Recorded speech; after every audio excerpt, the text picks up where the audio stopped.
एकनाथ शिंदे यांना उपमुख्यमंत्री होण्यास कोणतीही अडचण नाही, परंतु अजित पवार यांच्या खात्यापेक्षा कमी दर्जाचं खातं घेऊन उपमुख्यमंत्री होण्यास त्यांना अडचण आहे.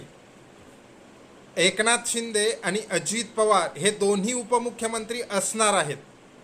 अजित पवार यांच्याकडे अर्थ खातं असणार आहे, तर एकनाथ शिंदे यांच्याकडे नगरविकास खातं.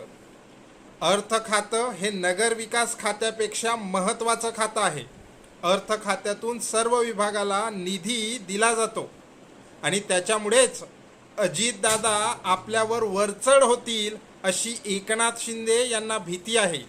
त्याच्यामुळे अर्थ खात्यापेक्षा महत्त्वाचं खातं म्हणजे गृह खातं आणि म्हणून एकनाथ शिंदे यांनी मला गृहमंत्रीपद द्या, मी उपमुख्यमंत्रीपद स्वीकारण्यास तयार आहे अशी भाजपाकडे अट ठेवली आहे.